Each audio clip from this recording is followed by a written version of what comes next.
Hello বন্ধুরা, আসসালামু আলাইকুম। কেমন আছেন সবাই? আশা করি প্রত্যেকেই ভালো আছেন। আজকে আমি আপনাদেরকে দেখাবো সলিড ডোরের যে প্যানেলগুলা কিভাবে কাজ করে। তো আপনারা দেখে নেবেন প্যানেলটার সম্পূর্ণ ডিজাইন। প্যানেলটা কিন্তু খুবই একটা চমৎকার একটা ডিজাইন। খুবই চমৎকার, না বললে না হয় যে কেন? কারণ প্যানেলের কাজ করতে কিন্তু বুঝতে পারলে কিন্তু একদম খুবই ভালো লাগে। এই যে এগুলা কিন্তু আমি কিন্তু অলরেডি রেডি করে রাখছি কাজ করার জন্য। এই যে আমার হাতে বানানো একটা স্প্যান্ডল মোল্ডার মেশিন। চাইলে আপনারা ভিডিওটা দেখে আসবেন। ভিডিও আমার চ্যানেলে আরো এইটার বানানোর প্রস্তুতকারী সবকিছু আমি দিয়ে রাখছি। আপনারা এটা দেখে নিবেন। তো এখানে এই যে কাটারটা দেখেন, আপনাদেরকে দেখাই। কাটারটা কিন্তু এই যে কাটারটা। কিন্তু প্যানেলের যে এই যে ডিপ গুলা করতে হয় এগুলা কিন্তু আপনার কাটারটা কিন্তু উপর দিয়ে যায় না। ঠিক আছে? আগে কিন্তু ২ মাথা কাজ করে নিতে হবে। এই যে এক সাইড করলাম, আর এই যে আবার ঘুরাইয়ে আবার ওই পাশ করলাম। আগে কিন্তু ২ টা মাথা করতে হয়। লম্বা সাইড কিন্তু করা যাবে না।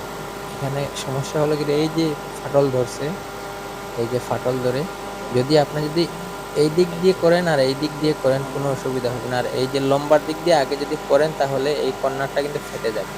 সেজন্য আগে ওই দিকে করে নেবেন, তারপরে এই লম্বা সাইড করবেন। তবে এখানেও লম্বা সাইড করা যাবে না, এই যে বাবরিগুলো এগুলা একটু যদি উঠে তাহলে একটু দেখে নেবেন। তবে এই লম্বা সাইড এদিকেও করবেন না, এদিকেও এই সাইড করে নেবেন।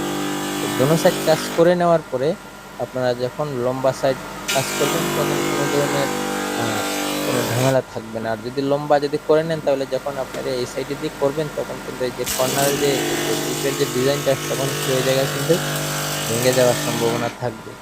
আর থাকবে কি অলরেডি ভাঙবেই। কোনো নিঃসন্দেহে ভাঙবে যে এটা কোনো ধরনের সন্দেহ করে লাভ নেই, এটা ভাঙবে। সেজন্য আগে ২ মাথা করে নিবেন, পরে লম্বা করে নিবেন।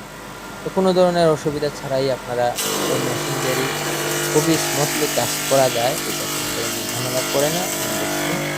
আর ১ ইঞ্চি দিয়েরই সবসময় ডিপের কাজ হয়, কিন্তু এই জায়গায় আমার এক কাস্টমার ছিল, উনার হচ্ছে গিয়ে এটা ১.৫ ইঞ্চিরই দরকার। তো ১.৫ ইঞ্চির দরকার, এখানে আমার কিছু করার নাই। ১.৫ ইঞ্চির পয়সা পাইছি সেইজন্য আমি ১.৫ ইঞ্চি দিয়ে কাজ করে নিছি। এই যে দেখেন কত সুন্দর একটা জিনিস। হুম? এখন আপনাদেরকে আমি দেখাবো এটার ফ্রেমটা করবেন কিভাবে। আমি চাইলে কিন্তু মোল্ডার মেশিন দিয়েই ফ্রেমটাও বানাইতে পারি, কিন্তু আমি কিন্তু বানাইলাম না মোল্ডার মেশিন দিয়ে। এটা আজকে আমি আপনাদেরকে দেখানোর জন্য রাউটার মেশিন দিয়েই আমি এটা কাজ করছি। এটা দেখেন, এই যে আগে আমি ফ্রেমের স্ট্রাকচারটা বানাইয়া নিছি। ঠিক আছে? এই যে স্ট্রাকচার বানানোর পরে রাউটার মেশিন দিয়ে আমি ড্রেন করে নিয়ে তারপরে এটা করছি। কারণ অনেকের কাছে তো রাউটার মেশিন আছে আর কিছুই নেই।